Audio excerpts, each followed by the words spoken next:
Sounds working? Yes. Seems that it is.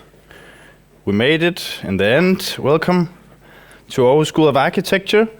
Welcome to the third and this semester's final talk before we return next year of the lecture in our recently initiated Live Terrains lecture series. A series of talks in which we, over the coming years, will try to shed light on the many dimensions of human and natural landscapes in a time of global ecological mutations. Now, if there's two key learnings from the first two lectures, the first two initial lectures, then it's first and foremost, of course, that landscapes is a manifold concept, complex notion, that the very nature, the character of landscapes today are metamorphosing. And secondly, that if we wish to understand this metamorphosis, then we need both the curiosity of the sciences and the risk of aesthetics, to quote Ursula K. Le Guin. Whereas Frédéric Aït-Fouati and Duncan Evenou forcefully in their inaugural lecture reminded us of how performance and how theater is of crucial importance for investigating the changing shape of space, of territories, then George Rouy reminded us how the visual arts, more specifically painting, historically and contemporarily has been and remains of absolute utmost importance when it comes to thinking about exploring, reshaping our understanding of nature, of landscapes, and of our life terrains.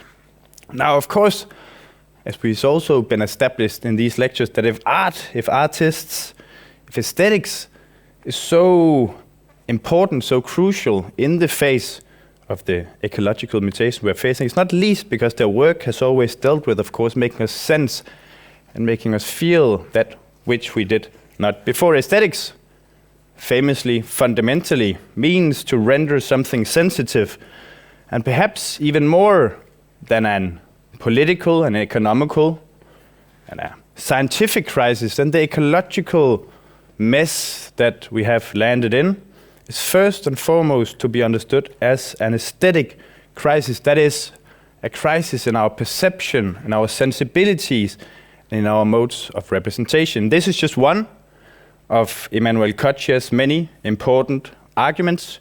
Key, I believe, to understand the conceptual framework of many of his books. But before we get so far, let me allow to take a little step back. I remember a couple of years ago that one of the first things that Emanuele taught me when I was a student in Paris, I had just arrived, was to slightly expand the Latourian dictum, the idea that things do things, they too make you do things, to furthermore capture, to furthermore perceive that things might also think, things might also feel, and they might make you think and feel. Since then, every time a new book of our dear guest here today has arrived, I've always thought, at least retrospectively, that reading him was a bit like driving through a mysterious desert in a way, on a conceptual motorbike, somehow stopping at every gas station, motel, diner, hesitating, coming out transformed, not due to confusion, but because reading Emanuele means in real time being metamorphosed by all the things, all the entities, be they plants, be they homes, be they fashion objects, angels, that Emanuele himself encounters in his books. Things, entities, phenomena that mediates our lives, that mediates our love to the world, that makes us feel at home or not here, and that finally makes us sensitive to the world, to each other, and to ourselves.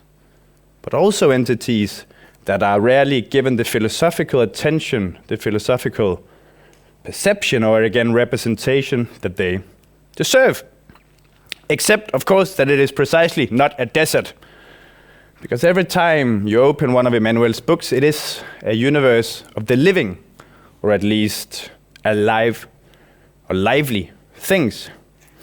Now, of course, no matter the metaphor, we use, then of course I've enjoyed reading texts by Emanuele, sometimes more than others. For instance, a couple of years ago, I had published my book Land Sickness, and I was very proud, first of all, to know that it was coming out in Italian, and I was even more proud to realize that this great philosopher, Emanuele, had accepted to write the preface to the Italian version. I was immensely proud. I was texting all my friends from Copenhagen. So was my publisher. And I could not, of course, wait to read what this brilliant mind had to say about my book. Week 2 went past. I opened the document like a kid on Christmas Eve, and I was reading through it, and I realized that he wrote that I was wrong. Well, and I wasn't vexed at Emanuele, but I must admit that at first I was a bit lost. Me and him were not that close, so I didn't really get why he would help me push a book that he, at least to some degree, disagreed with. Now, again, a bit perplexed indeed over a couple of days, but only a few days, because then all of a sudden I remembered randomly that a few years prior to it, actually he had told a common friend of ours, Frederick, who was here to visit us, something quite similar when me and Bruno's book came out, except that there was little extra details added, according to at least what Frederick told me. Most interestingly, I thought back then, and as I shall establish, I thought afterwards, he had told Frederick something along the following lines. Yes, it's a very important book of political ecology. I disagree with almost everything they say. So it took me a little bit of time to understand, but a few years down the road, to use the same old silly metaphor, I must admit that this situation actually did make me think a lot about what it means to think, and it taught me quite a bit about what it means to think, in general. In general, of course, but equally it also taught me a lot about what kind of thinker Emanuele is, and that is indeed a thinker of generosity. A thinker of generosity, always thinking with rather than against, even when he disagrees, something, I am afraid, that is not always the case in the sort of business that me and him and many of you in here are in. Generous, of course, in a multiplicity of ways. Emanuele and his mind goes here, there, and everywhere. He spills his knowledge to unconventional crowds, shares his ideas in spaces which I personally wouldn't feel at ease with, both friends, sometimes enemies. And as I said before, every time he encounters a new object of investigation, he gives it the dearest attention of his mind. To bestow with all your attentiveness every analytical or sensitive encounter, be it with a human or non-human phenomena, and to let their ability to surprise, to reshape, to sensitize you, and to have the braveness to describe them accordingly without ever reducing them to this or that preconceived ontological, sociological, moral category. That is indeed, at least for me, a thinking of generosity.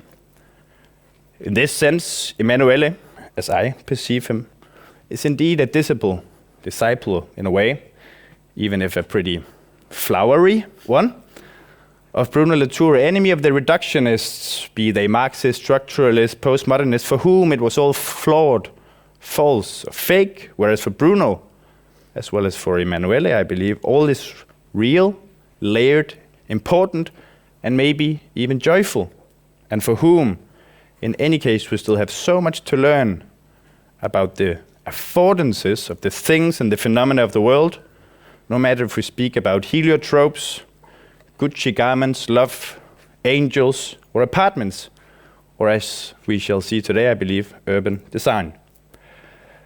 Now, in the framework hereof, again, a few years down the road of my little exquisite heart attack, then while agreeing with many and often having my mind still to this day, even when we went for a walk, completely blown away by Emanuele's ideas, of course, there's also things that I find myself disagreeing with. For instance, I think we do disagree on love or conflict being the, let's say, main component of political ecology. If I'm not wrong, I think we disagree on the aspect of individual responsibility in a time of global climate change. I question Emanuele's or some of the thoughts on fashion as a revolutionary moral, let's say, machine of reinventing cultural boundaries or identities. But I still hold that, to me, personally at least, Emanuele is one of the most interesting and most important thinkers of our time, precisely because both his generosity in thought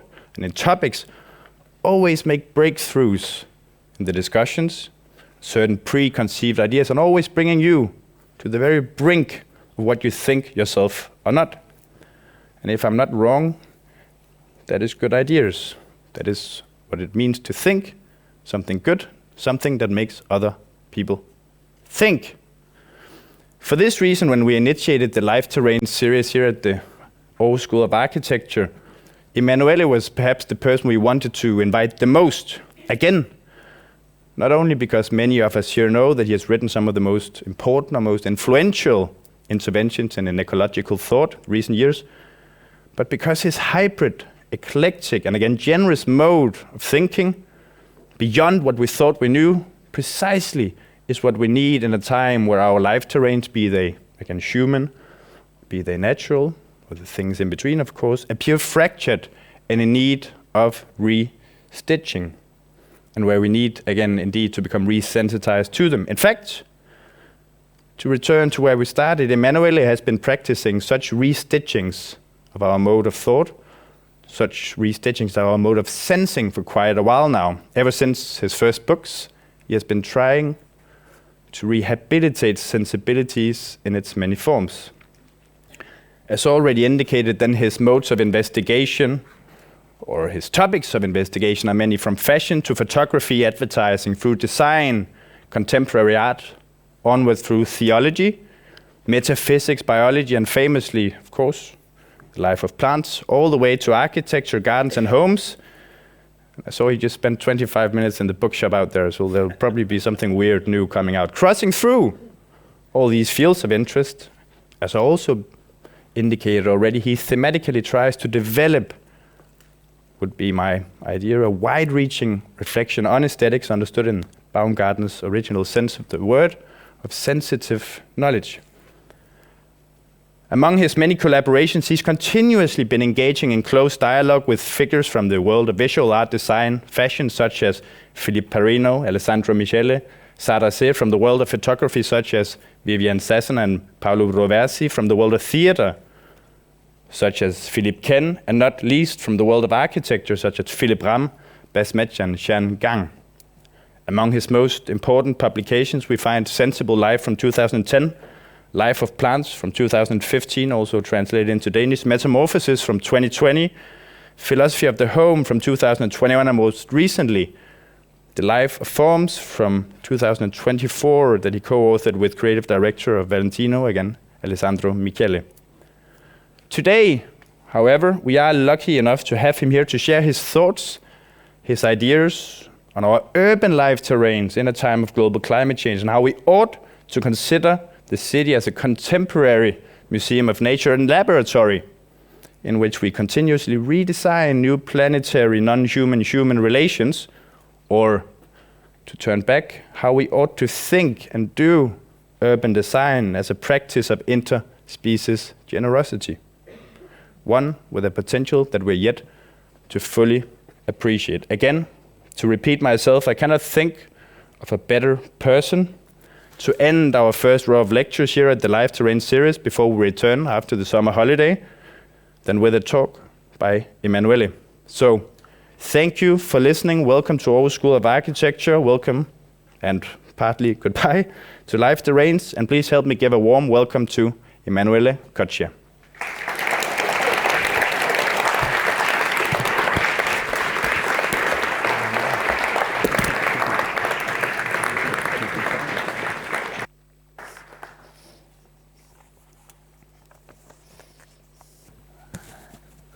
It's kind of difficult now to speak after this incredible, generous and beautiful presentation by Nikolaj. I think it's the most beautiful presentation I ever had in my life. I hope that someone recorded. So thank you so much for having me. I'm extremely happy and honored to be here, and happy also to have the chance of dialogue with Nikolaj and all of you. I'm happy also because since I was an adolescent, Aarhus was a little bit a sort of a legendary city for me, because when I was like 14, 15, I was fond of semiotics, and I went to some seminars in Italy that were made by the students or the followers of Umberto Eco. And there were always people from Aarhus. And for me, it was like the first embodiment of very special and strange knowledge. So I'm happy now to have the chance of having seen this city. So I will present today a kind of work in progress, a part of a book that I'm writing, as I will see also afterwards, together with... sorry, what is happening? There are some technical problems. Is it good? Yeah, now it's better. Yeah. Or can I use this? Yeah.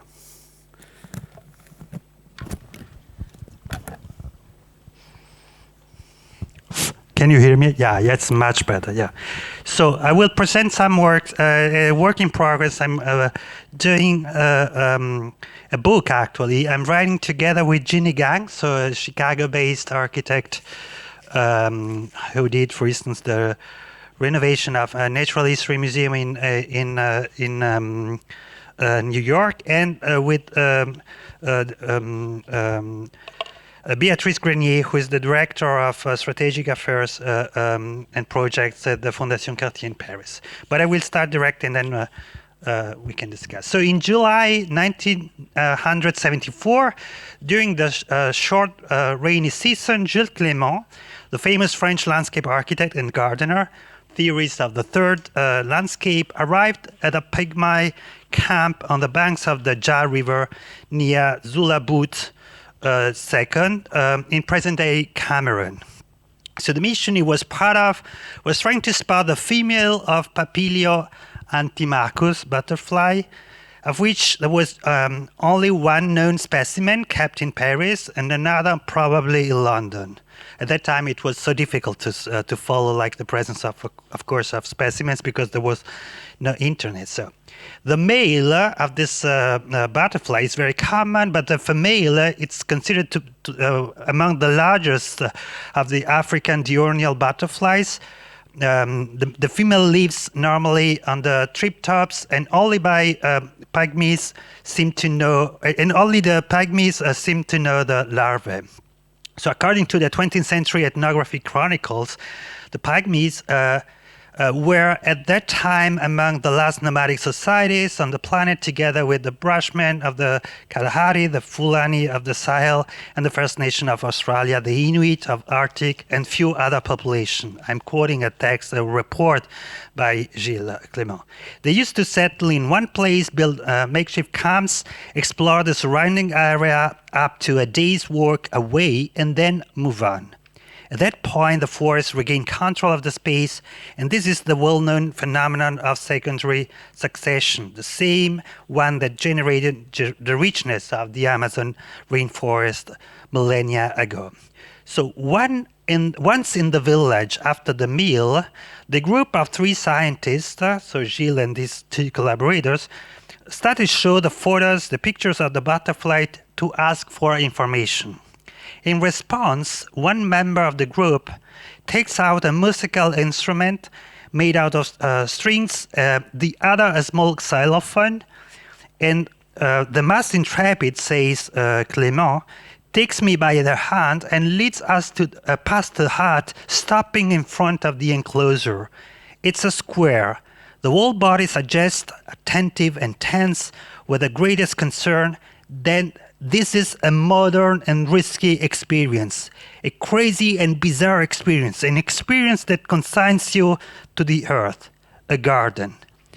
Probably the most emaciated, most embryonic garden I ever seen, and also the strongest. End of quotation by, by Gilles. In the strongest comments Clement, who draws a revolutionary lesson from this experience. It's the garden that generates the city, and not the latter that invents form of temporary suspension of its own fabric to make room for a nature that has now become exteriors. We are used to consider the garden literally as an alibi, a space designed to create the illusion that the city dwellers are leaving urban space behind. Think of, I just give you an example, Central Park. I don't know the parks here, or think of Les Tuileries or Luxembourg Park or Bout-Chaumont, even better in Paris. It's the phantasmagoria of a lost Eden that the city projects onto its mythological core, a space in which trees, squirrels, birds, and bushes are transformed into actors in a curious comedy. It's clearly a pharmacon. Modernity has transformed the metropolis into an open-air theater of a tragedy. Human beings represent themselves as at a sidereal distance, both physically and cognitively, from other species. Plants, animals, viruses, fungi, and bacteria have not only become invisible and staged as an absent and inaccessible exteriority, but the whole and their laws are declared impossible to know, because it's only a disparate series of mutually incompatible sciences and universities that allow that to experience nature. So this is modernity. Not only it's the presence of other species have been like removed or exiliated from the city, but it's also there is this illusion that nature cannot be known in its totality, because you have to pass very different, sometimes incompatible knowledges. Chemistry gives you an access to nature, which is not the same access of biology, which is not the same access of ecology, and so on. So this is something, I'm not inventing it, it's something that already Schiller, in a way, denounced. Schiller, the famous German writer and philosopher, friend of Goethe, if someone don't remember. In this context, so parks and gardens are a sort of deus ex machina, a counter-theatrical device of deception that allows us to stage the consolatory spectacle of a natural totality that has finally become close and accessible. Bloodrods, elms, flowering cherries, daffodils, ducks, hawks, coyotes are no longer just themselves. They are tokens of a universality that is inaccessible to the city. If modernity is described as the effort to oppose and separate itself from everything that is not human, the park cancels out this epic, resets history, becoming the immemorial priesthood of modernity. So what do I mean? I mean, in the sense, whenever you're going to a park, you're not even meeting real trees, real squirrels.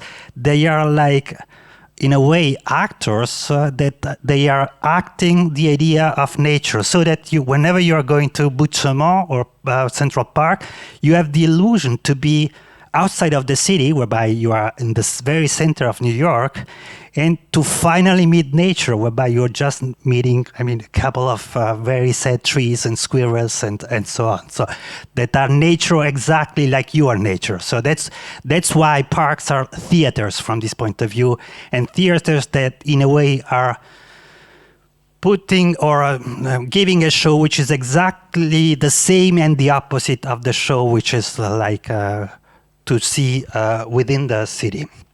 So Clement's intuition tells another version of the facts.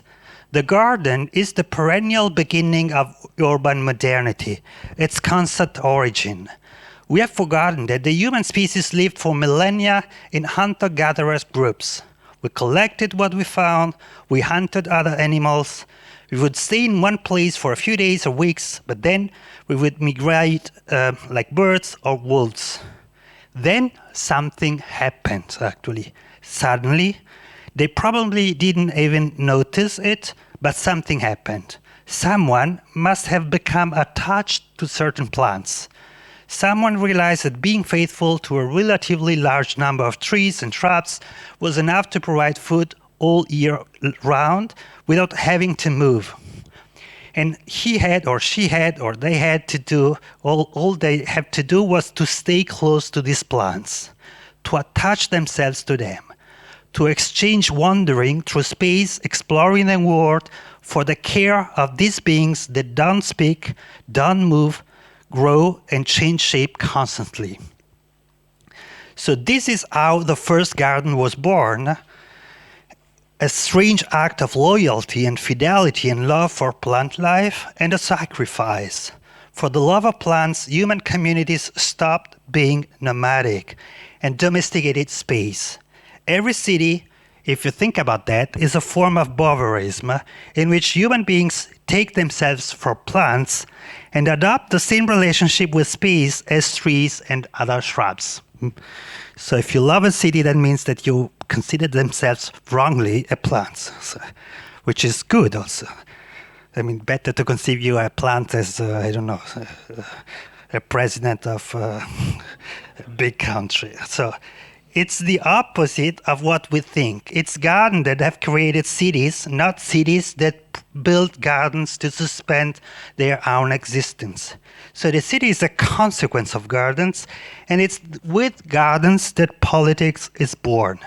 In short, the garden is not an element that disturbs the urban fabric, it's the original urban fact. So in the extreme form, Paul Shepard, the famous US weird but interesting anthropologist of the last century, Shepard had stated that farming is an ecological disease. As you probably know, for Shepard and among other theorists today, James Scott, also, I'm quoting Shepard now, the most primitive cultivator and the most advanced industrialists fall on a single line of progression and philosophy. Our lifestyle and chosen goals are similar to those of the people of the Sumeria 6,000 years ago, but extremely unlike those of their hunter predecessors of 14,000 years ago. In other way, we remain creators of the old time. Fundamentally, we are people of the Pleistocene. In short, hunters were more fully human than their descendants.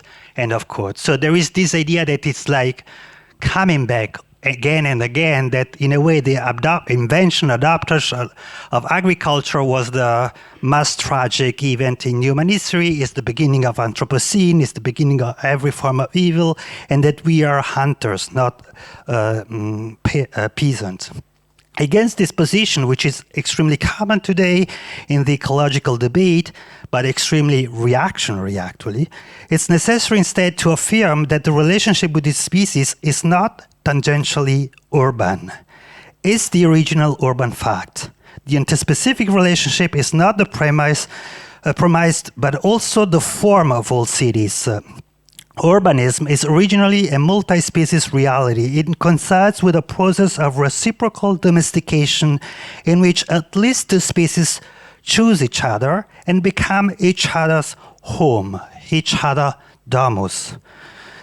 To make a city is necessary to domesticate a different species and vice versa, to let yourself be domesticated by these other species. Plant species have domesticated us. They have transformed our species into their new home. And from this point of view, it makes no difference whether we are talking about vegetable or animal species. Every city is a movement that transforms one life into the home of another. Every species produces urbanism by associating with others, and vice versa. Urbanism is always a symptom of the coexistence of at least two species.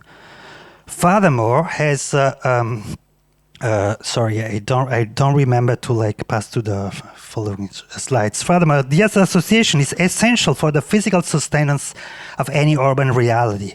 As Caroline Steele and William Cronon have demonstrated, the image of a city is a geographical space physically inhabited and occupied by the community of urban citizens under the authority of a single administrative power is illusory. So if you're taking Chicago, Paris, Aarhus, Copenhagen, Beijing, it's stupid to think that it's like those cities are like just a collection of people who are living on a specific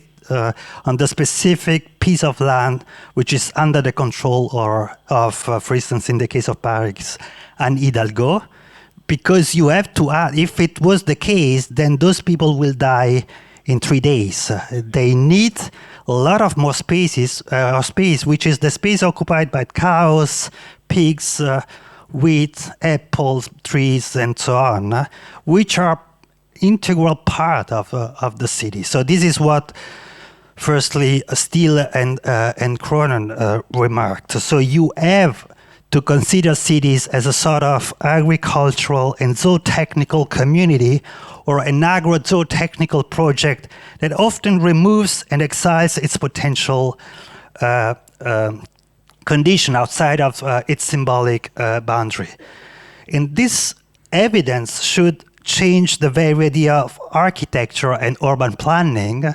So contrary to what Aldo Rossi thought and said in this, by the way, amazing book, it was a genius, of course. So the original urban fact is not the form impressed on a mineral substratum, it's the relationship, which is often invisible, but no less real for that, between taxonomically distinct forms of life. And the city is all the more urban, the more relationship it has with other species. We have to come to this idea that it's more urban, the city, where you have more biodiversity, but more relationship. And from this point of view, nevertheless, the opposition between city and countryside is totally illusory.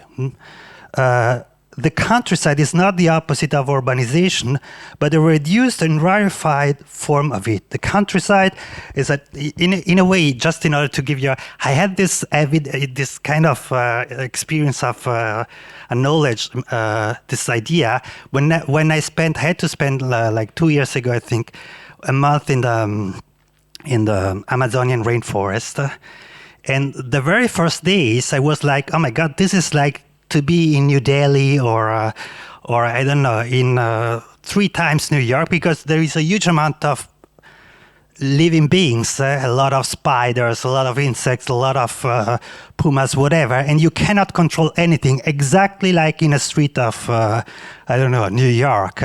And there I realized that actually the Amazon rainforest is closer to a metropolis than to the countryside, because the countryside is, first of all, a very boring place, but secondly, is in a way not the opposite of the city. It's a space where everything is designed, in a way. It's not wild. It's a space where someone decided how many trees, how many plants, how many cows had to live there, which pace they have to grow. So it's like in a way, it's even much more urban than the city, where there is much less control. So from this point of view, we have also to overcome this opposition that is still, in a way, common, and at least in the, not just in common culture, because as you know, there was this very famous and probably failed exhibition by Rem Koolhaas, who is, of course, a genius, but in New York 5 years ago, about countryside as the opposite of the city. So we have perhaps, our architecture should help us to overcome this distinction. So I was based on this insight it was based on this insight that last year, when I was invited to an artist residency at the house where Pete Mondrian, sorry, I always forget, So the Piet Mondrian lived for a few years, and where the style movement was born, I developed a two-part project together with Béatrice Grenier, Director of Strategic Projects at the Fondation Cartier, and Ginny Gang. So the first involved the creation of a series of dialogues filmed in the Mondrian studio, one of the birthplaces of artistic modernism and modernity, on what does it mean to be modern today. So they will be published, by the way, on eFlax in the following months. So I invited architects, financial theorists, philosophers, artists, curators, and entrepreneurs from all the 5 continents on the planet, people who have tried to reimagine a form of multicultural and planetary modernity, trying to think a new paradigm that overcome the justified criticism of the post-colonial movement. So me and Beatrice, we had this conversation, and we tried to define how we can think again a form of modernity following what Mondrian in a way theorized exactly in this very tiny house in Laren. The second project, which should lead to an exhibition, has organized a series of workshops with architects and artists from China, Morocco, Lebanon, and the United States, Spain and Italy, the Netherlands and Argentina, to rethink the urban fact, starting from this inseparability between the ecology and architecture. In fact, the key point, once we recognize that it's the garden that creates city, once we recognize that the garden is what creates cities, actually we should recognize that what we have called ecology should be called architecture. So very easily. So, and to say that here, of course, it's normal because it's in a way a faculty. No, like that. Like that. Okay, sorry. My dream was to be a singer. That's why I was. You broke my dream. Sorry. So once you recognize that architecture, that gardens are the source of cities, then ecology must be called architecture. So giving a form to the relationship with other species means, in fact, thinking about the form of a new city. And this is why one of the fundamental inspiration was Mondrian's intuition of the unity of all the arts in the plastic and architectural fact. So among the guests were Bernard Coury, Wang Shu Eluwenyu, Aziza Shaouni, Guy Trotti, and Jenny Gang. And I can't talk about the whole exhibition. I'd like to focus on the project that Ginny presented. And starting from this project, me, Ginny, and Beatrice, we are writing a book that will come out probably next year. So Gang, who was responsible for the extension of the Museum for Natural History in New York and numerous other projects for the redevelopment of the area near the river in Chicago, has proposed an amazing idea to rethink the area, which is involving the Louvre, the Seine, and the Tuileries Gardens in Paris. The ambition of the project was twofold. By rethinking the city's relationship with the river, it's also a question of rethinking the way in which a city thinks about the reciprocal interweaving of art and nature. So contemporary Paris seems to have turned its back on the Seine.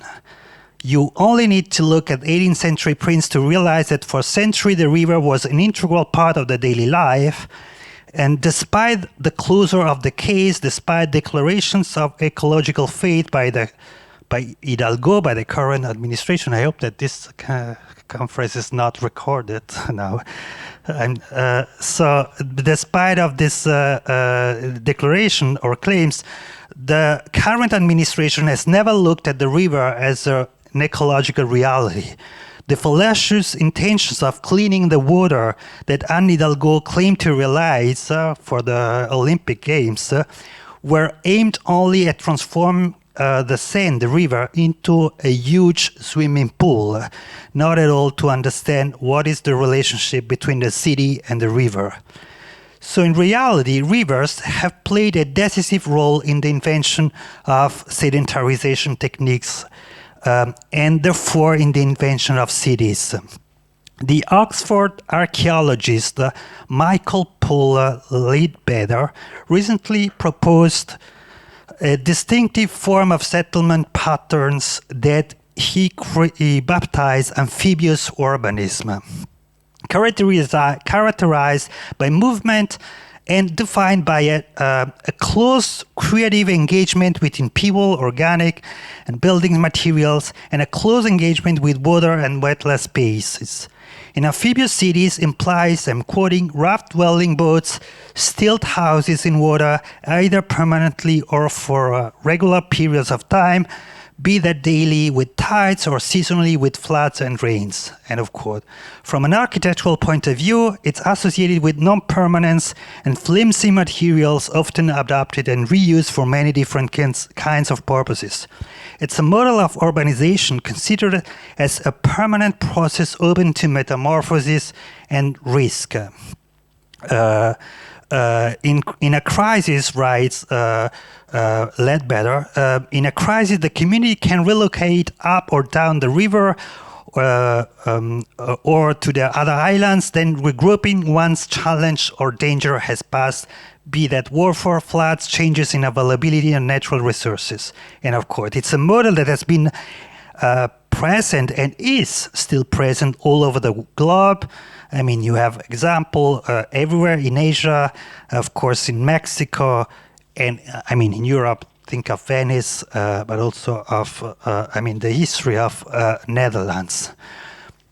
And it also had a huge, history of colonization. So this historical evidence is in line with the most recent archaeological and anthropological research that a substantial number of the world civilizations appear to have developed in riverine or flood recession context.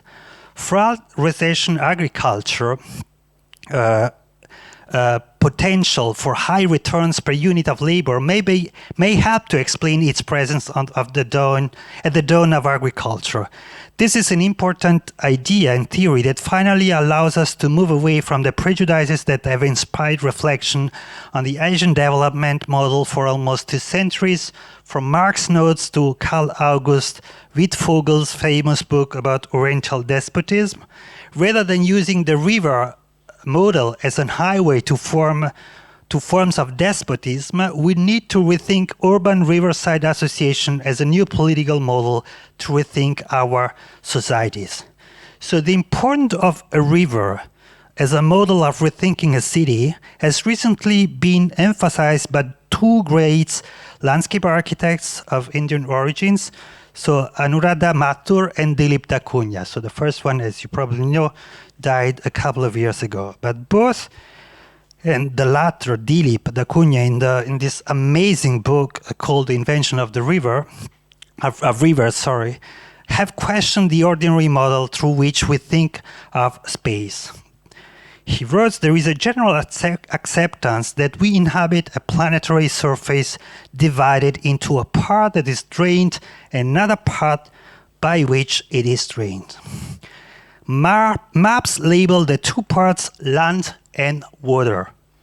This water, however, is appreciated on the terms of land, ever ready to give up its place for the land beneath and to be reclaimed, ever ready to provide land with moisture, a waste disposal route, transportation, energy, and popularly today, waterfronts for real estate development and consumption. So they oppose to this idea, that there is on the one side what is dry and the other side what is wet, land and sea. They oppose this model with a new hydrological imagination, one that says that we do not inhabit a surface, but rather a ubiquitous wetness. That's the idea. Actually, we are also wet. We are just 90% of water, so we are wet. We are walking wetness, actually, on an ubiquitous wetness. So rain and other forms of precipitation are not assumed to fall to a surface as water that forms rivers that run to sea. It rather deepens a wetness that is already everywhere. In the air, in the earth, in the flora and fauna. This wetness does not flow as water does. It holds, sucks, blows, sips, osmotes, and transpires, moving in nonlinear and emergent ways to ever-extending holdings of wetness. Holdings that eventually become an ocean, an all-encompassing wetness in which there is no such a thing as dryness. There is only wetness, they say, I'm still quoting them, there is only wetness of varying degrees. The sea is very wet, the desert less so, end of quote. So this insight is important because it changes the idea of landscape design. If, as Dilip D'Acunha states, what we call rivers are product of visual literacy, the literacy of the drawn line separating land from water before they are natural entities. So the idea of Dilip is that the fact that we are associating rivers with the line is just a consequence of the representation of rivers, because of course the rivers are not the line. The rivers are like the entire cycle of water, which is not just on the ground, it's like on the air, it's up on the sky and so on. So and to draw the line is the first act of designing the life of the river. That's his idea. This means, first of all, thinking about the city through meteorology. If we have to adopt, to bring the city back to the paradigm of the ubiquitous wetness, let's take this challenge by Dilip and Arun. So let's think the city back to bring the city back to the paradigm of ubiquitous wetness. But what does it mean? It means to think the city through meteorology, which means also to abandon our geographical obsession. So the traditional imagery presupposed by the modern political project tends to conceive human being as a being of Earth. As Carl Schmitt once wrote, the human being stands, walks, and moves on the earth and on the land, which is firmly anchored. It's their viewpoint and their base. It's through the land that human being receives its viewpoint and so on. So this is like the famous beginning of this very influent text called Land und Meer, Land und Sea, written by this German Nazi, but very influent law theorist. So we should abandon this territorial model and think the presence of the city as a universal humidity or wetness, as a vortex of elements and life forms. The city is not only soil, it's sky, and it's from the sky and its infinite and free movement that it must be reimagined. The sky is generally the space in which we grant life a strange form of freedom. Unlike the soil, where movement is slow and often interrupted by excessive resistance, in the sky everything is defined by its ability to move and to transform. That's why there are no lasting traces in the sky. Movement ends without leaving any remains, and every action is a metamorphosis. It's for the same reason that the winds and the clouds have no face and no history. It's impossible for them to separate the past from the present. Thinking about cities in terms of their skies and the wetness that circulates means thinking about them as spaces of metamorphosis and universal mixing.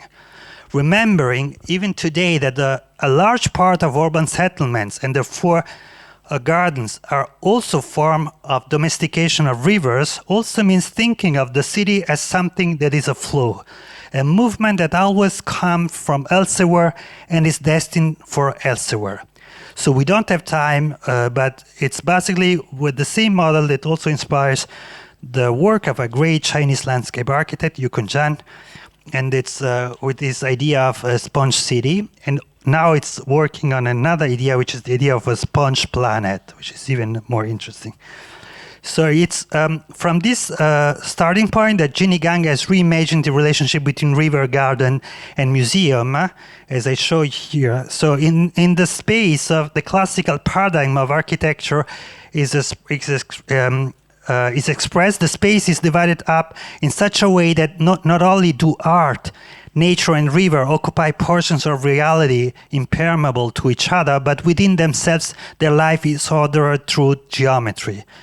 Against this model, Studio Gang proposed adopting the pond model.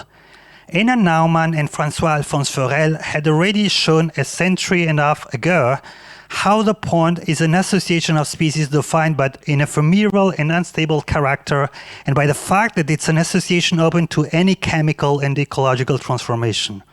So Studio Gang, which is, it's perhaps not clear from the drawings, but the idea is like to transform all this area is a sort of huge pond where museum, river, and of course the sacred gardens of Tuileries are transformed in a something where everything is mixing with everything else. Of course, Paris will never, ever allow Ginny to build that, but it's interesting as a speculative design project. So Studio Gang seems to suggest that we should think of the Louvre, the place where Paris claimed to become the pinnacle of the arts, and the stabilization of their past in a canon, in the form of a space open to infinite transformation. Now, beyond this provocation, it's interesting to understand that we need to rethink the river, the museum, and the garden as a single complex. The River Museum is the place where art becomes meteorology, a space of freedom where the path of a culture becomes a cloud and a movement.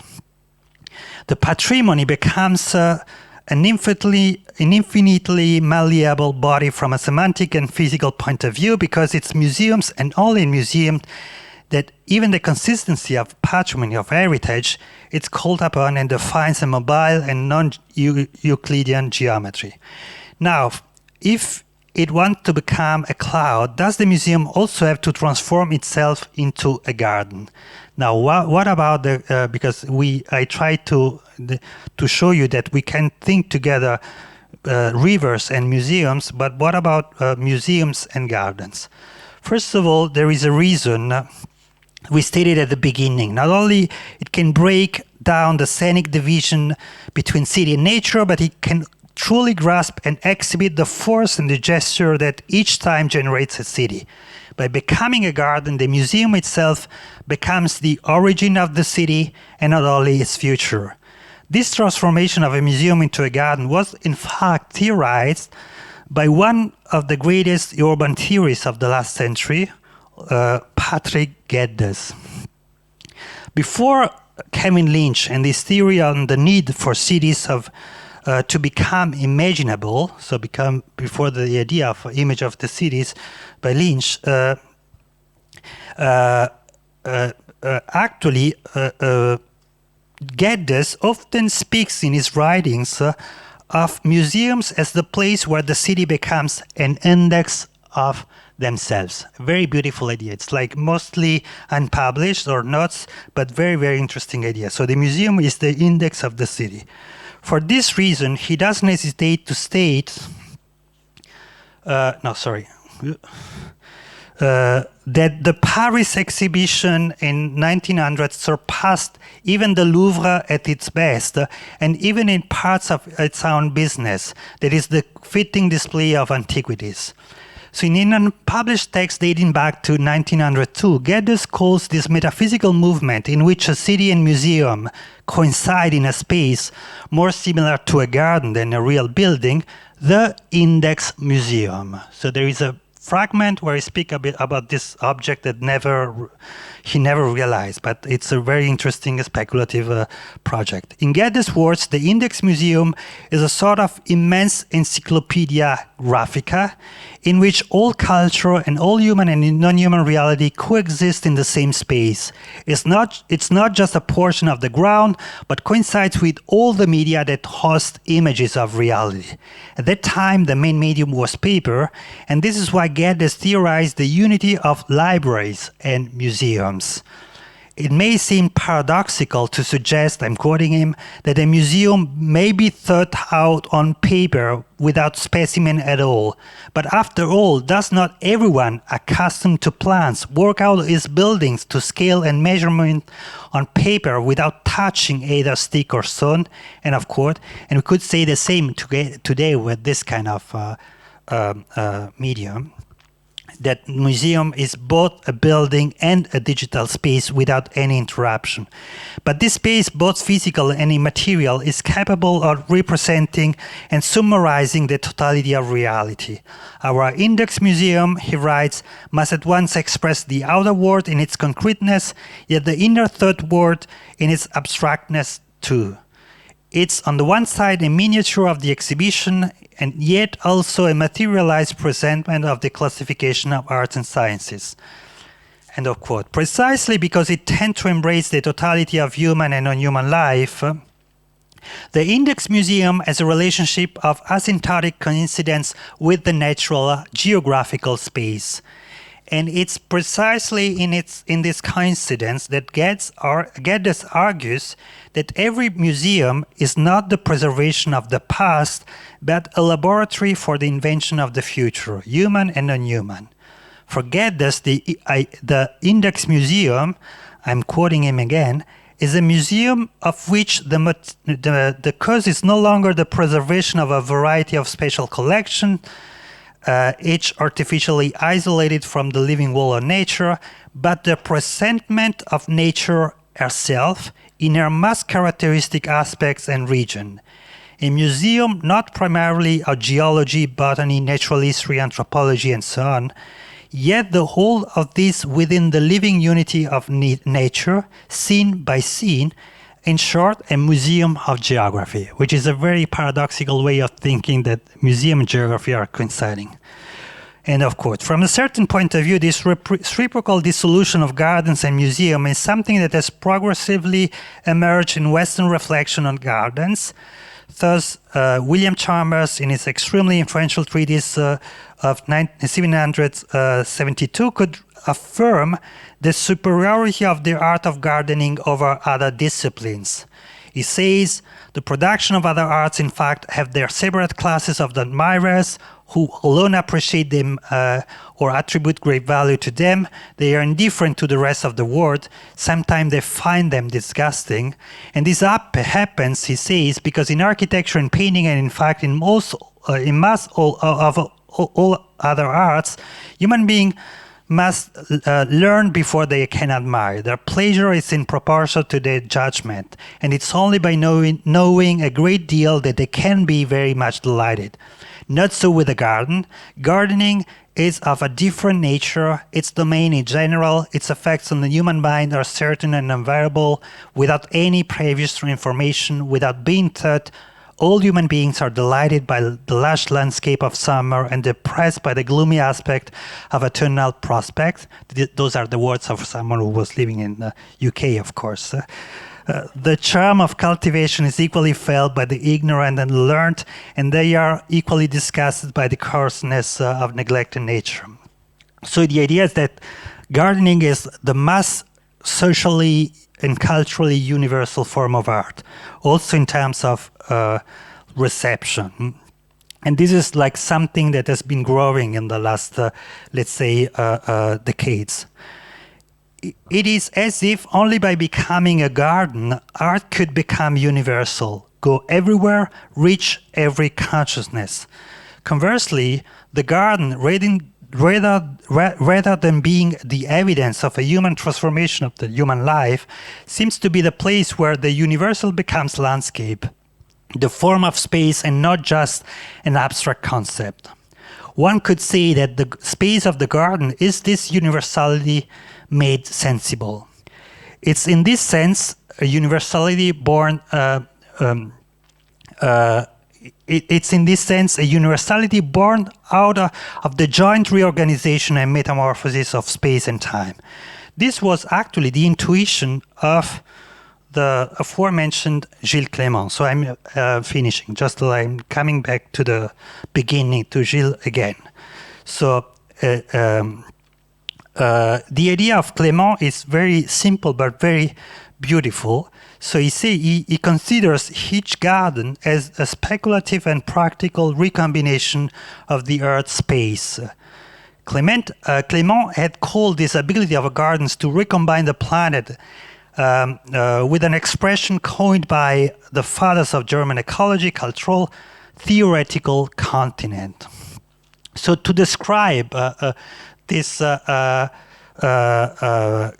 idea, he wrote this passage. Imagine that a connection is created between the robin's acacia in the Jardin des Plantes in Paris and its American congeners. By drawing a line across the Atlantic, imagine if this were the case of all species. A dense network could then be woven around the globe, tracing all compatible relationships. It would be a new continent, a theoretical continent, the one that humanity is building right now. Each garden doubles the compatibility of life between two spaces, and therefore immediately produces a relationship of coincidence and virtual migration between two species. It's as if a garden were redesigning the planet based on the unity of past and future migration. It's as if each garden were designing a new Pangea in which the proximity and distribution of places is no longer a function of longitude and latitude, but only the possibility of associating and sharing the same life. It's the planetary sociability that defines the shape of the planet and not its geological or geographical structure. So the garden seems to radicalize the universalism of museums and at the same time transform it irreparably. It's as if each garden represents a sort of geographical synthesis as well as a biological one, simultaneously rendering all the biomes of the same nature coming from different continents, but each time fused into one. Places separated by latitude and longitude become biologically inseparable. So this unity, I don't know if you got the idea. So whenever you're doing a garden, imagine there is a garden with like apples, tomatoes and wheat. So as you know, apples come from Kazakhstan, tomatoes come from the American continent, and the wheat is coming from Middle Orient. So whenever you're putting on the same space those three plants, you're recombining in a speculative way the planet. You're putting together not just the plants but the biomes that used to be separated. That's why the idea of Gilles. In a way, this way you are through the gardens building a sort of new Pangea. So, and every single agricultural act is redefining from this point of view the aspect of the planet. So now it's clearer, perhaps. It's an amazing idea, so Gilles is thinking this can be called, so the space, the redrawing of space produced by gardening should be called theoretical continent, where every single continent is merging together through the act of gardening, which is an act of mixing and putting together stuff which, like geology, has separated. So this unity, this continuity, is not a transcendental one. It's produced by mixing, by the gardening actions that are constantly taking place. Thanks to the garden, that is, to this new form of the museum, the Earth resembles to a cauldron at its earth, and the continents, like floating lamps, sometimes agglomerate into a single mass, sometimes scatter on the surface of the magma. All this happens continuously from the beginning and for a long time to come. The garden is the museum that literally sets the entire planet in motion. In this space, in this new city, life form meets and each tries to reshape the other. Thank you.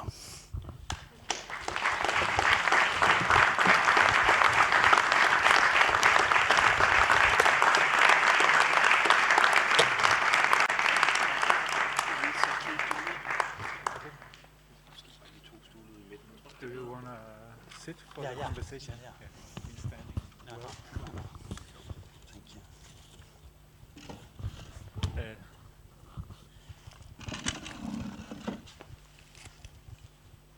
Well, thank you so much, Emanuele.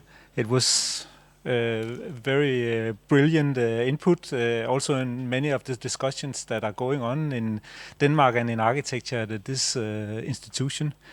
I'm Tom Nielsen. I'm working here as a researcher and educator at the school, and I will sort of moderate the discussion. That means mostly bringing your questions to Emanuele, and we will go on to as far as there's still a good conversation, and no later than 6. What? 2 days long.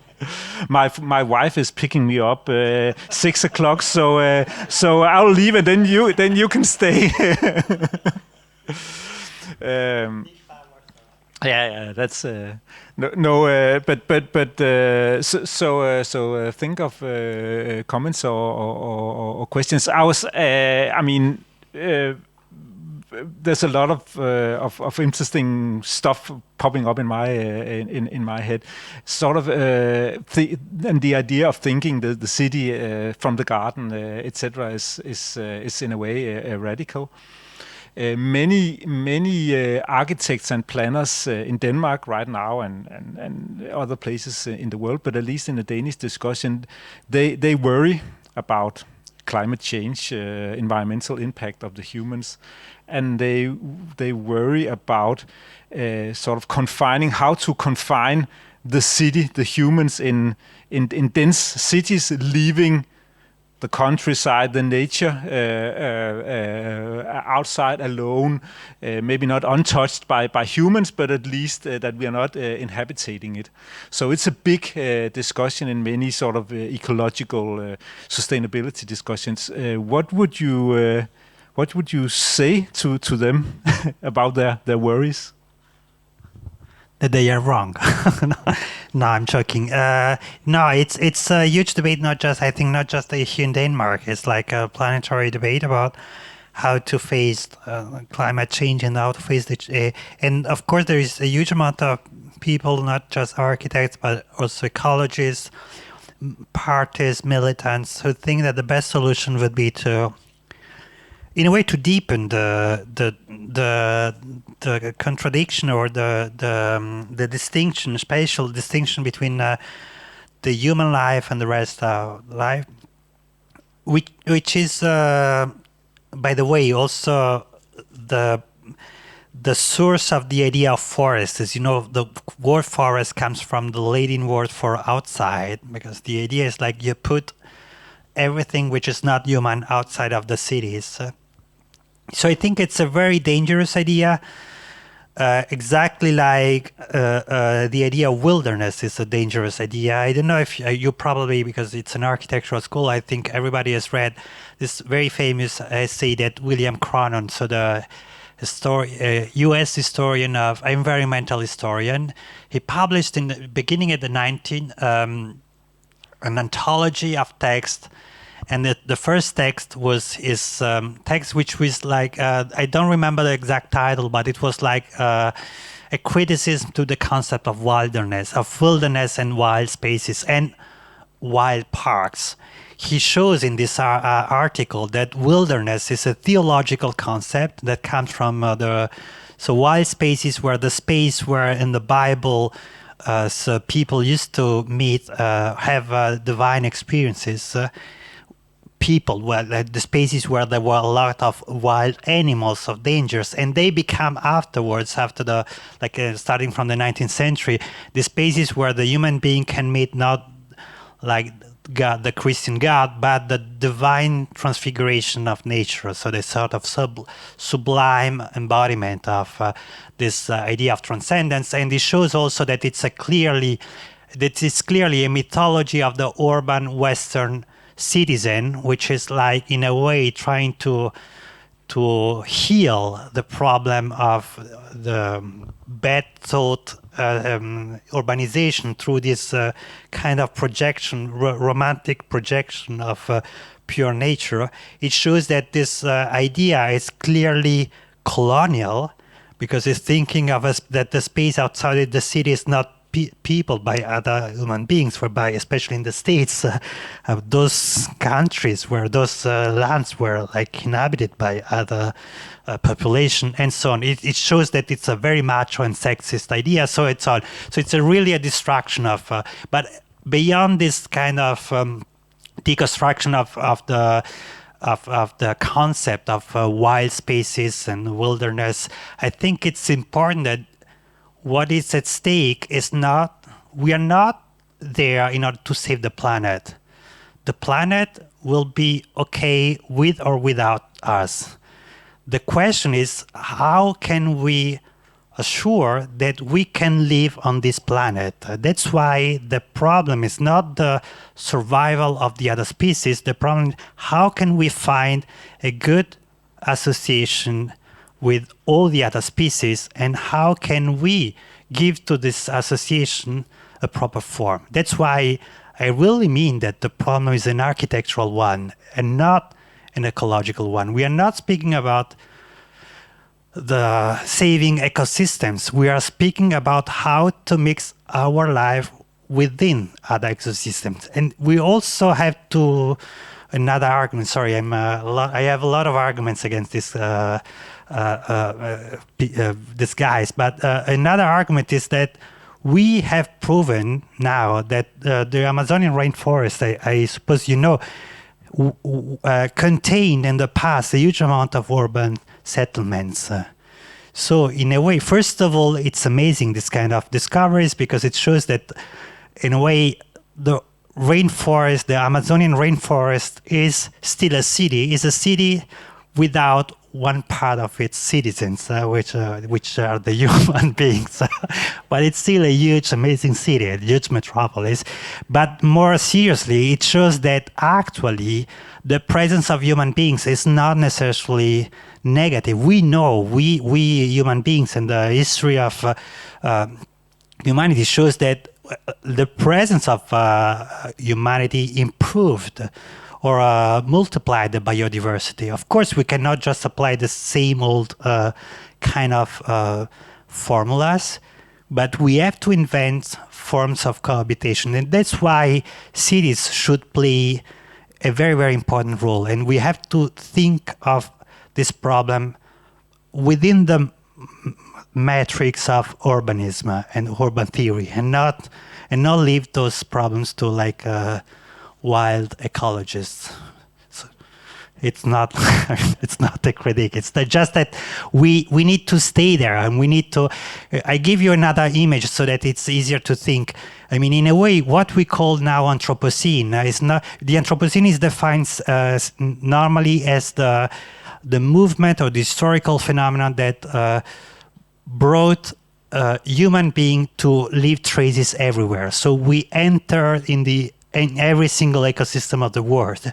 But you can reverse this image and say that it's not just that we enter in other people's life, it's also that other people, so the animals and the plants and the bacteria, the viruses, entered our apartment and they became new pets. So in a way, we do not have just now cats and dogs, couple of birds as pets. We have all the species of the world who became our pets. So we have to think of our relationship with other species through the relationship we had with pets. This is basically what Donna Haraway in a way proposed when he said that ecology should become a science of companion species. We are now in a situation where every species became, in any case, a pet, and we became a pet of other species. So we have to think how to become the cat and the dog of the other species. Say bow bow. So. Thank you so much. Any questions from? Yeah, I'll bring the microphone. Hi, thank you very much. I really appreciate your engagement with ideas, but I think the kind of politics of nature that you're putting forward is really dangerous. I mean, it doesn't seem like you're engaging with ecological concreteness and in a meaningful way. And to say that the Amazon is like New York City, but then the countryside is also the most designed and thus the most urban. I mean, you're confusing categories, but they don't tell us anything about what the Amazon consists of and how it's changing and how it's being fragmented, by soy plantations and cattle ranches. And it seems like those are all good enough forms of nature that should be considered on par with the historical ecologies that pre-exist humans in important ways. So I don't know, creating this kind of conceptual confusion seems really dangerous. And I think this notion of the new Pangea or the theoretical continent, I mean, you're just giving people permission to spread species around the world willy-nilly without any kind of consideration of their consequences. I mean, if you look at Honest Things Feral Atlas, you see that we are doing all kinds of damage to the world, and we're living in this time of extreme extinction, and that doesn't seem to be the kind of driving force of your politics. Instead, it's about what happens if ecology becomes the city and the city becomes ecology.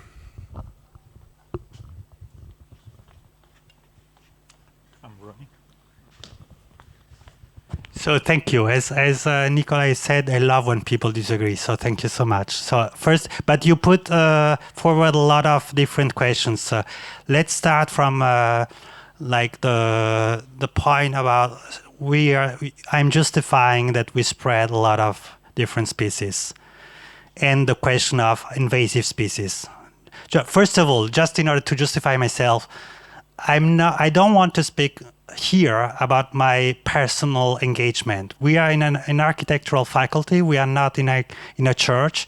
So we have to speak about ideas. And I really think that it's the most important fact that we have to do today, or activity, it's to study. Because action without any real long-term vision brings to nowhere, actually. So I'm claiming that. I'm not speaking about what I'm doing. I'm not a priest. I'm not inviting you to act, because I'm not doing politics. I'm just speaking about concepts. You are right. I'm changing concepts and categories, but that is what a university should do forever. I mean, even in the time of emergency, even in urgent times.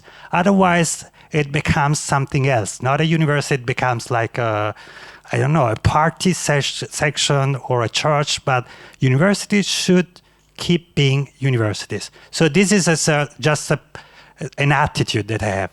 Study is the most important task we have today, because the world has changed. Nobody understands anything anymore. So we have to redraw the maps of our world. But concerning, for instance, the couple of points you brought up, for instance, and also in order to justify, so that I can look at you. So in order to justify why it's important to speak about concepts and not just about facts. You brought up the question of invasive species.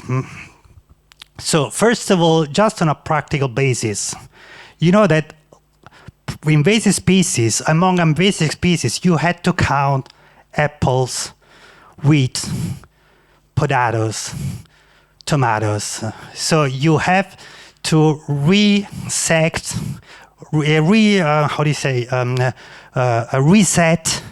and cancel actually not just human history, but evolution on this planet. Because if you're in a way wiping out all the cereals, all the apples, and all, actually you are trying to go forward also in the evolution of insects of the last, let's say, 6,000 years. So it's, in a way, once that this mixing has been produced, to say we have to restore the original point, first of all, it's a sign of huge arrogance, because you pretend to know how was 6,000 ago. And secondly, it's practically a mess. So it's really difficult to understand what species has the right to be there or not, also because plants are moving all the time. There is a very interesting biologist in Tel Aviv who is trying to, ecologists, not biologists, who is trying to show that it's totally stupid to think of plants as fixed living beings, because actually plants are engineers of dispersal. Think of a fruit. I mean, an apple, but there are much more complicated fruits. But think of the most simple fruit we know, the apple. Actually, the apple is just a technology for dispersal. Why? Because it's like a plant would never build such a huge waste of sugar, which is the apple. Why? It's like spending so much energy and materials to build the apple, so that animals can eat the apple, which contains the individuals, because you know that the seeds are not like embryos, they are the individual, the already formed individual of the plants. So I don't know, a human being or a dog is eating the apple and then go kilometers away, and in this way the daughters and the children, or they are hermaphrodites, so the children of the apple are like able to live without disturbing the parents. So this is just a very stupid example, but flowers are the first pioneers. For instance, when you have a new island which is coming out of the ocean, the first pioneers, beyond bacteria and viruses, they are the plants, because a lot of seeds can travel through the sky. So how can you decide that a seed have come to a space just because of human and not because of you? So it's a very complicated practical decision. On the theoretical level, because I'm an historian and philosopher. I'm not in a parliament, so I'm dealing with that. So the concept of invasive species, which seems now to be so natural, normal, and so important for political action, was a product of 19th century, let's call it geography of plants. As you know, the first who wrote a thesis of geography of plants was Alexander von Humboldt. So he wrote it in 1800, I don't remember the exact date, 17 or 20 something. So after this book, a lot of people started to write treatises on geography of plants on the national basis. They started to write what we call now the natural flora. The very first one who did really a huge impact was a British biologist, called Hewitt Watson, who wrote something called the Cibele Britannica, so the flora of UK. But he wrote a couple of theoretical essays before producing the list of British plants. And of course, it's not a chance, it's not an hazard that he was living on an island, because islands also played a huge role in the history of ecology, because islands give you the illusion to live in a close environment, whereby there is no closed environment. But anyway, so he started to say, for instance, in the first book he published in 1835, how can we consider a plant British? And he makes a lot of comparison. I mean, if you are thinking of human beings, you cannot consider a British like a German or a French, which is here just by tourism or for business. In the same way, I cannot consider British the plants who are in the Kew Garden for decorative reason or just for research, which is already a very strange way of thinking. First of all, why are you making this comparison with human beings? But anyway, we accept. Later, 20 years later, he, in the preface of this book, he took the concepts of the common law of the time, the legal concept about citizenship. So distinguishing alien, citizen, denizen, and so on. And he took those concepts and he applied those concepts to plants. So the idea of alien species or invasive species comes from this very strange and weird comparison with common law, which means that every time that you are speaking about an alien species, you are asking to a plant to behave like a good citizen of the British Commonwealth of the 19th century, which is very strange. Because why, on the basis of which right you have even if it happened, why are you impeding a plant? You are killing another plant. So this is a first point.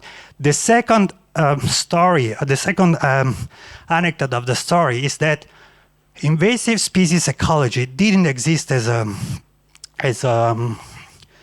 how can I say, as a academic branch until the 50s, when another British ecologist, one of the biggest ecologists of the last century, Charles Elton, wrote a book about the ecology of invasive species. But this book is also very problematic because it's comparing, as you partially did, the invasion of species to huge diseases and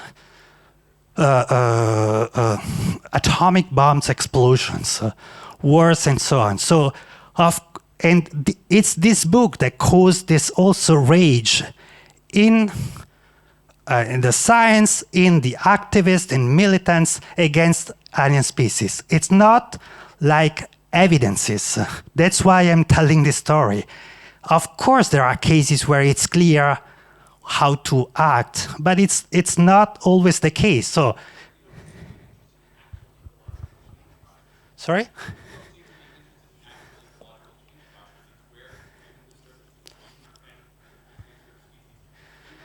Wait, I'm coming to the second part. This is the first point. So, but it just to tell you, be a little more prudent with ideas. You cannot just oppose on the one side the ideas and the other side the practice.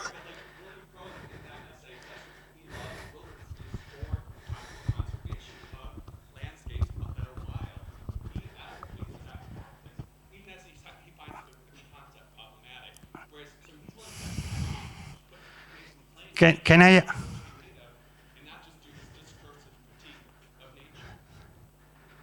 First of all, I'm not making a critique of nature. I'm just putting some elements on a conceptual level. And I'm sorry, but we are not here in order to discuss if you are for or against wild parks. So it's not the theme of the. I didn't make a conference about not even the disappearing of natural parks. So it was about bringing nature within cities. So I don't understand why you are so excited about that. About my just the fact that I just told what, from a theoretical point of view, Cronon said in the essays. Second part. Again, I thought the invitation was about thinking and not just what people are doing in the world, but it's perhaps I misunderstood the kind of type of invitation. But secondly, you said I'm not interested in real practice. So I work in Amazonia. So sorry, but I'm not telling you, and I'm not preaching you, I'm not teaching you. But for instance, just to give you an example, there is a very long tradition in Amazonia, which started in the 70s and the 80s, especially in the region called Acre, which is close to Peru, where people realized that the biggest problem for the production of the forest, or one of the biggest problems, it's not the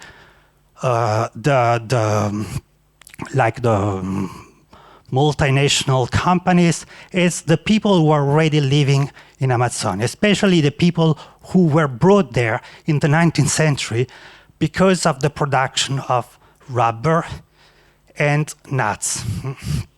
And there was a very legendary, almost now legendary person called Chico Mendes, who because of that had this idea that actually it makes no sense to protect Amazonia as in the sense of making Amazonia a sort of wild space.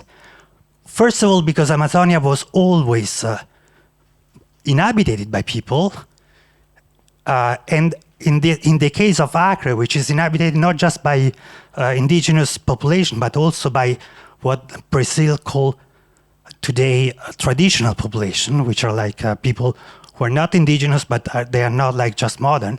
So they developed a system which is actually enabling those people to live within the space of the Amazon, to live in a decent way without having, for instance, the need of cutting the trees in order to having cattle. I'm not giving you the details, but for instance, there is now a sneaker company who is working in the tradition of Chico Mendes, and which produce a very interesting legal and political device in order to allow people to live out of rubber production within the Amazon, because as you know, the rubber tree is much more productive within the Amazon than outside of the Amazon. So it's a huge project which allows to protect the space of actually the equivalence of Portugal in terms of forest, just producing or just giving to this population a way of living good on an economic point of view. So why did I tell you this story? First of all, just in order you cannot accuse people not to be involved or not to engage, not to be interested. I spoke 50 minutes, so I gave you an idea. You don't like it. You can question the idea, not accuse me for the choice I did, first. Secondly, I really think, and that was also the point that my colleague did, that sometimes we have to put together ecology, economy, urbanism, and not just producing a war between them. Because otherwise, even from a purely strategical point of view, you won't win. So from a purely strategical point of view, it's better to put together people, fractions, parties, than to produce a conflict between them. And on the purely theoretical level, again, I'm sorry, it's not an invention. Amazon was inhabited, so we have to invent a way to be within the Amazon without destroying it. And it's very naive, and I think also very lazy to say, no, let's put all the human beings on a spot and let's put all the other living beings on another spot. This is not thinking. This is just laziness from a political point of view, from a theoretical point of view. But in any case, we can disagree, but please, let's disagree on the theoretical points, not on personal attitudes of persons, because you were accusing me of a personal. You didn't criticize any concept. You just said those concepts are not useful. So it's but anyway, that was my way of reacting to you. Thank you. Any other? Yeah, we have.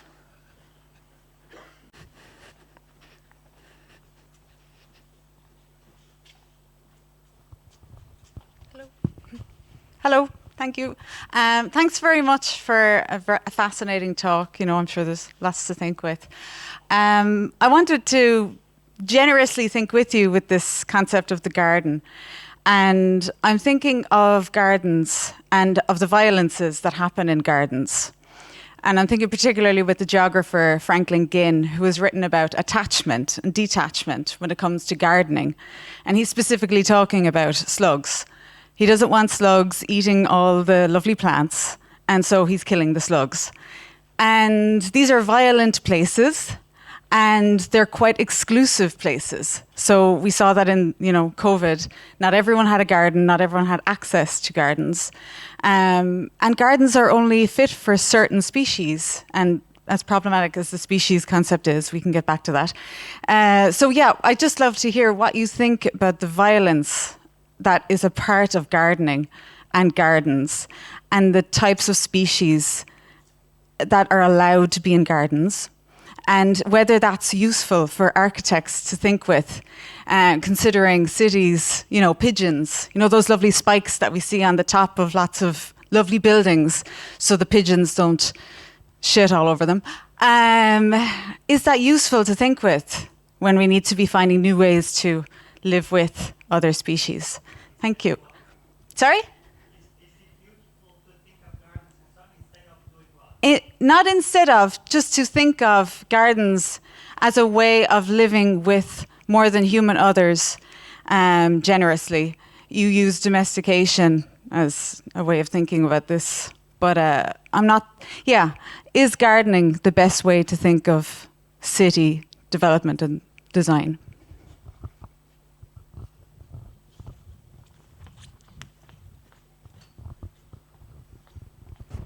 So thank you. I think that I think yes. Otherwise, I wouldn't have spoken for like 1 hour. But just in order to give you, first of all, perhaps we should be careful. I would say two things. First of all, it has been how can I say extremely common in the last decades for intellectuals and artists and architects to reduce the intellectual work to the pure form of criticism, which is the idea you are there just in order to denounce every single form, hint, or presence of power, domination, violence, and so on. I think that this attitude is, again, a very lazy attitude and a very childish one, because of course there is violence, but the question is not, first of all, accusing the violence without giving any solution is expecting that the big mom or the big dad is doing something. And secondly, because the question is not the presence of violence, the question is what can we do now in this specific context?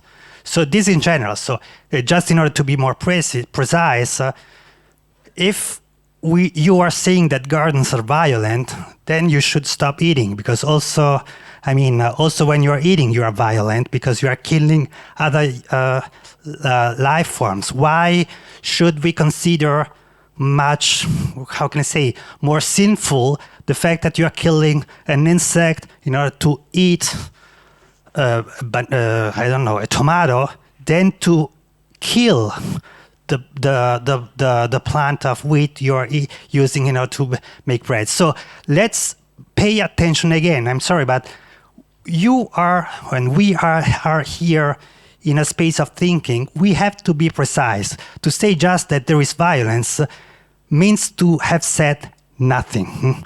Secondly, we have also to avoid the easy mistake whenever I'm thinking of, speaking about gardens, to take the most, how can I say, grotesque examples.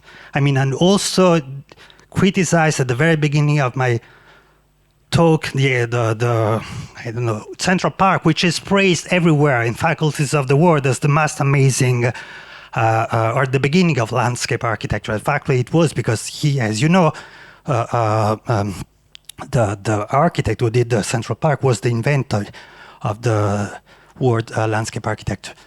So if I'm speaking of gardens, it's not because I'm thinking of the garden of a bourgeois in UK or in France who is just picking his tomatoes or his melanzana, aubergines behind this villa.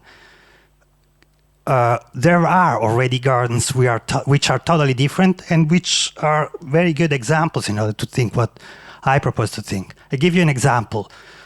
There is in Wellington, which is like the cultural capital of New Zealand, within the city center, instead of like big monuments like Tour Eiffel or the tour here, the Tower of Rasmussen, there is what they called an eco park, a sanctuary, actually eco sanctuary, which is actually a garden because it's like curated exactly like a garden. It's also, as you said, because you criticized the fact that it's limited, it's a space where, I mean, they put a huge wall in order to avoid that rats and other bad animals can enter.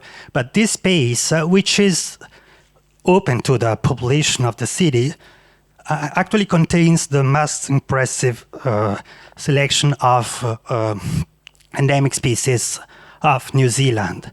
And it changes totally the perception of the city, because it's not the same. I mean, whenever you're, if you are asking me, you are from Paris, what do you love in Paris? Probably I will speak about like my friends and a couple of monuments made out of stones. So in a way, I'm depicting a desert where there is just stones and human beings. If you are in Wellington, the city center is not made out of stones. It's made out of very strange living beings, kiwis, so the birds, the very strange birds, so the huge fennel. So those are the gardens we have to look at, not the gardens of like some retired old guy in Edinburgh or whatever. So it's like there are already very, very clear example of that, and there are already, I mean, projects that are trying to do that. In a way, what I'm, for instance, what I try to also to show you, if you think about that, a river which is passing through a city is already a garden-like space. So it's a space, a natural space, which in any case has to be curated by the human who are living nearby. So, and this is a good definition of gardens. The question is not to say, it's violent, or because we are impeding the water to go outside of the limits, or it's just for Parisians and not for the rest of the population of the world. So the question is, how can we produce on a local space, for instance, much more porosity between the city and this space, which, as a garden, is considered to be the beginning and the source of the city itself, and not just as a decoration. That's the point. I think that even from a practical point of view, that's also changing a lot. I give you another example, very stupid, but Ginny Gang, among the projects she did a very interesting project in Chicago along the river, and it was at a time where the river was extremely polluted and decadent, and she realized that she had the idea that putting a very beautiful building, which for the people who wants to make canoeing on the river, could help. And she, in a way, won, in the sense that because of the fact that there is this very beautiful space where people who want to make canoeing in Chicago can go, the people themselves started to care about the river, and in a way to reverse the decadence, the ecosystemic decadence of the space. So this is also an example, I think, interesting, where you have to mix human, and you can mix human being. Of course, we did a lot of mess in our history, but either we commit suicide and we disappear, or we start to invent new forms of making good things close to the species, at least the species we can live by. I mean, of course, there are a lot of species where it's better to let them alone, but this is also a way to be with some. I mean, even when you are in love with someone, you know that perhaps it's good to be, I mean, I love my mother, but I know very well that we have to live in very distant continents, actually. So this is a way to be related also. Thank you. Your wife is there? Yeah, I think she is. Well, thank you, Emanuele. Is there any last comment or question, Stine? Thank you very much, Emanuele. I've really been looking forward to this lecture, and I'm totally blessed that you were talking about something really totally different from what I expected or knew, and I'm very keen. So I don't think my question is probably formulated yet, but maybe you'll understand what I ask for anyway. I was wondering about the form-finding activities that we can engage with in gardening if we are to understand the city as a garden. where we have to find new forms, then how do we, if architects are the new ecologists of this future garden, then how do we engage in those form-finding activities? What would those activities look like? How do we find those new forms together with the other species, our pets, and being pets with them? It's strange because this is the question I would have I would like to have asked you, not the other way around. Because in a way, and this is perhaps where, sorry, what's your name? Where Amidal was right. This to say that ecology is a form of architecture is also a way to give to you the burden of doing something. So I'm done. No, I'm joking. No, it's first of all, just two premises. I think that there is, of course, something that has been done, which is like a sort of catalog of old techniques or old ways of living. So, by architects, probably you know this very successful book made by Julia Watson on low-tech. So it's like, which is sometimes problematic, but it's a symptom of a long research which is happening since a while. So it's sort of which it's problematic because we have to pay attention to the neo-colonial kind of elements in this attempt to ask non-European populations or past population to solve problems which are just our problems and not their problems. So. But there is this kind of necessity of making a list, so to say, of other forms of cohabiting. But there is a second premise, which is the fact that what is happening today, and that's why, again, I think we have to waste some time by thinking, by quarreling, by making discussions, even violent. It was like good for me. It was not, but because what we are living is totally unprecedented, in the sense that no other culture in human history had to face the totality of the planet. Every single culture developed in the past in order to react to a very specific environment, to a very limited number of ecosystems. And all the cultural technologies were an answer to this very limited set of ecosystems. Now, we have suddenly to face not just a collection of all ecosystems, but something very strange, what Isabelle Stenger had called someone at a certain point l'intrusion de Gaia, so the intrusion of Gaia. So there is something like a new subject, which is the Earth itself, even in the science. So now the Earth is not just the sum of its ecosystem, it's an entity, it's a subject, it has an agency which is in a way within every single natural phenomenon. So the fact that whenever you are saying that, I don't know, what is happening in Libya or in Canada is because of climate change, you are saying there is a new subject, which is the Earth, which is acting everywhere as a single uniform subject. So this is something new.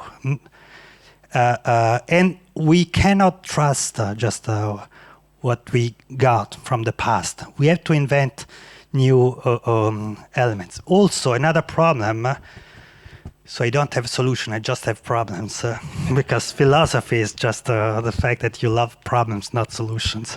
So solutions are so vulgar. No, I'm sorry. I'm joking. No. The other problem is that this, we cannot go local anymore for several reasons. First of all, because politically go local, it's very dangerous, and we are witnessing now what does it mean when politically local will become again like the new slogan. But even beyond of that, we cannot go local. First of all, because the climate change proves that every single local phenomenon is produced by causality, which is no more local. And also, we cannot go local because actually, it's just because we are no more local that we can speak about Earth, in the sense that what happened through, first of all, through economy, and then through technology, and then through ecology. The fact that first we became suddenly one single entity. What do I mean? I mean that even from an historical point of view, it was no other culture that could speak where everybody can speak to everybody else in almost real time, understanding to each other. So 1 century ago, it was not only technologically impossible to speak with someone in China, but it was culturally very difficult. So we built a single planetary culture, and we built a single planetary political subject, which is humanity, which is considered today to be a political, not just a biological fiction, it's a political entity. We have to solve the climate change as human species. So this is, historically, people don't realize this is huge. The fact also, from a historical point of view, that for the first time in human history, there was something, the COVID, where everybody all over the world passed through the same experiences simultaneously. It's huge. For the first time, all humanity have one single past memory, which is the conditional possibility of producing a common future. So from this cultural point of view, it's unprecedented, but it's also unprecedented because we need not just to be unified in front of the Earth, but we need that the Earth is unified in front of us. We need this huge technology and science that allows us to perceive the Earth. So to see what is happening on a global scale. So that's why the solution cannot be local.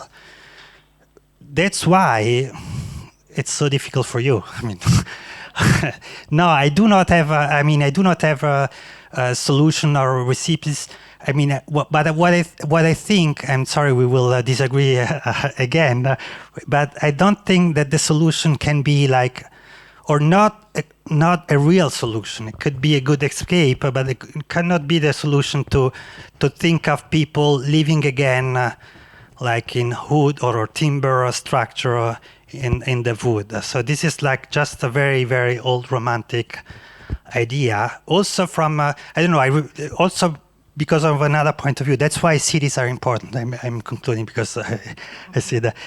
I'm teaching a lot in architectural faculties and schools, and one time 3 years ago, I was giving a class, and the students were telling me that they wanted to claim as a sort of new manifesto that cities or villages should be of a maximum number of citizens of 1,000 inhabitants. And my first reaction was not even ask them, what do you do with universities or with this kind of supplies? Where do you put this kind of...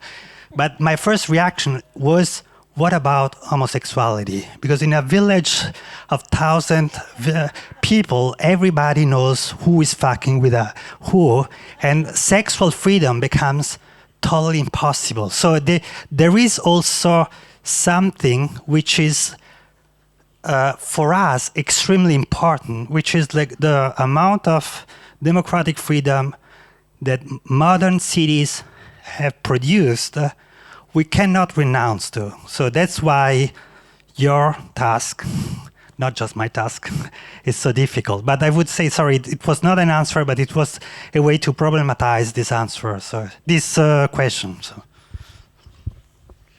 Well, thank you again, Emanuele. I think we should give Emanuele a hand again.